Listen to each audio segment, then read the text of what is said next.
राधे राधे, जय श्री कृष्णा। कैसे हैं आप सब? आई होप आप सब बढ़िया होंगे, स्वस्थ होंगे, मस्त होंगे। स्वागत करती हूँ मैं आपके अपने चैनल कृष्णा सखी मल्लिका वे। तो दोस्तों, हरतालिका तीज आने वाली है जो कि 18 सितंबर को है और हरतालिका तीज का जो व्रत है वो भी 18 सितंबर को ही रखा जाएगा। हरतालिका तीज को कजरी तीज भी कहा जाता है। इस दिन विवाहित महिलाएं व्रत रखकर भगवान शिव और माता पार्वती की पूजा आराधना करती है। और अगर आपके दाम्पत्य जीवन में कुछ खटपट चल रही है तो हरतालिका तीज के दिन कुछ ऐसे उपाय हैं जिसके करने से ये सारी समस्या दूर हो जाती हैं। वैवाहिक जीवन सुखमय बनाने के लिए, मन चाहा आशीर्वाद प्राप्त करने के लिए हरतालिका तीज के दिन महिलाएं लाल वस्त्र अगर पहनकर और बालूमयी भगवान शिव और माता पार्वती और गणेश जी की प्रतिमा बनाकर उसमें दूध और केसर मिलाकर अभिषेक करती हैं और साथ में माता पार्वती को 16 श्रृंगार का सामान अर्पण करती हैं और चुनरी अर्पण करती हैं, तो इसमें कोई शक नहीं है कि उनका जो वैवाहिक जीवन है वो बिल्कुल सुखमय हो जाता है। और उसके बाद भगवान शिव को 11 घी का दीपक भी जलाना चाहिए। पूजा संपन्न होने के बाद किसी ब्राह्मण या गरीब को वस्त्र दान में ज़रूर करें और उनसे अखंड सौभाग्यवती का आशीर्वाद प्राप्त भी ज़रूर करना चाहिए। इससे महिलाओं को मन चाहा आशीर्वाद प्राप्त होता है और उनका वैवाहिक जीवन भी सुखमय होता है। तो दोस्तों, माँ पार्वती ने भी शिव जी की बहुत तपस्या की थी और उसी दिन उन्होंने पूरा निर्जल बिल्कुल व्रत रखा था, बिल्कुल भी जल नहीं ग्रहण किया था, भोजन ग्रहण नहीं किया था। इसलिए हरतालिका तीज हम भी मनाते हैं, सभी लोग मनाते हैं और इससे करने से हमारे भी जो गृहस्थ जीवन है वो बिल्कुल सुखमय हो जाता है। तो चलिए, हरतालिका तीज व्रत के तृतीय तिथि को मनाया जाता है और तृतीय तिथि को 17 सितंबर के 12:37 से शुरू हो रही है। वहीं समापन अगले दिन 18 सितंबर को दोपहर के 2:24 में, इसलिए उत्तरदायी उदय तिथि के अनुसार 18 सितंबर को तीज का व्रत रखा जाएगा। वही हरतालिका तीज में 4 प्रहर में पूजा की जाती है।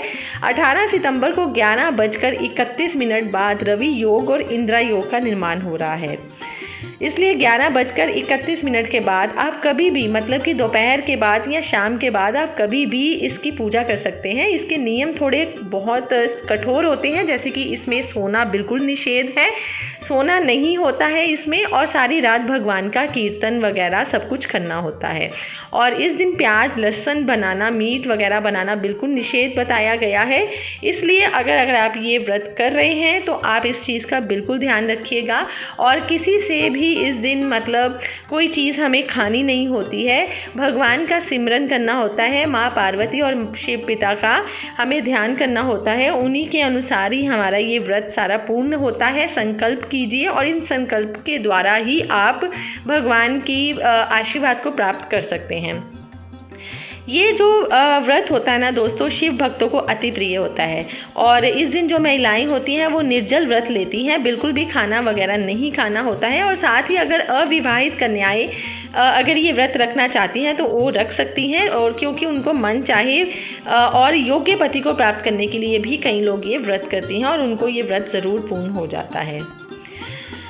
और अब मैं आपको बता देती हूँ कि हरतालिका व्रत की पूजन विधि क्या होती है। इसमें सबसे पहले आप ब्रह्म मुहूर्त में उठ जाइए, उठने के बाद स्नान कर लीजिए और भगवान को भी उठा दीजिए, और उसके बाद आप भगवान का भी स्नान करवाइए। स्नान आप किसी भी पंचामृत से करवा सकते हैं या सिंपल जल से भी करवा सकते हैं। वैसे तो दूध, दही, घी, शहद और गंगा जल, इन पांचों को मिला के पंचामृत बनता है, तो उसी हिसाब से आप भगवान का भी स्नान करवा सकते हैं। इसी तरह से कराइए। माँ गौरी, माँ और शिव जी की जो मिट्टी की, बालू मिट्टी की जो मूर्ति होती है वो अपने हाथों से बनाइए और साथ में कलश बनाइए। कलश के नीचे आप चावलों से यहाँ पे अष्टकमल भी बनाइए और साथ में भगवान को उसके ऊपर कोई गड़वी रख के और थोड़े से, जैसे कि पत्ते होते हैं, अशोक वृक्ष के पत्ते होते हैं या आम के पत्ते होते हैं, आप वो रख के उसके ऊपर नारियल को भी विराजमान कीजिए। और उसके बाद आप माँ पार्वती को 16 श्रृंगार चढ़ाइए।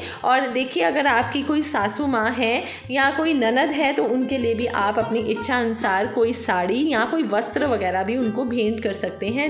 देसी घी का हमें दीपक जलाना चाहिए और शिव जी के ऊपर, शिवलिंग के ऊपर हमें बेल पत्र ज़रूर चढ़ाने चाहिए। इस समय पे आपको बेल पत्र बड़ी आसानी से मिल जाएंगे। और सबसे पहले हमें गणेश जी का पूजन भी करना होता है।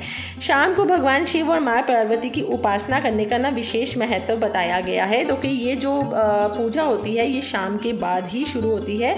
उसके बाद माँ पार्वती को सौभाग्य के साथ सारा सुहाग का भी अर्पित किया जाता है। शिव पार्वती की संयुक्त पूजा के बाद व्रत का पारायण करें। इस दिन रात्रि को जागरण करना भी खास माना गया है। तो आप भी इसी तरह से, जिस तरह से मैंने आपको बताया है, अगर आपको ये सही लग रहा है तो इसी तरह से भी आप पूजन विधि के अनुसार पूजा कर सकते हैं और भगवान शिव और माँ पार्वती का आशीर्वाद प्राप्त कर सकते हैं। और ये बहुत ही कठोर व्रत है। अगर आप इस व्रत को तोड़ती हैं तो इसको बहुत ज़्यादा दुष्प्रभाव भी पड़ता है। इसीलिए ये व्रत हमें बिल्कुल सोच समझ के करना चाहिए। सो मिलती हूँ मैं आपको अपनी नेक्स्ट वीडियो में। आई होप आपको मेरा ये वीडियो पसंद आई होगी। सब्सक्राइब ज़रूर कीजिएगा। राधे राधे, जय श्री कृष्णा।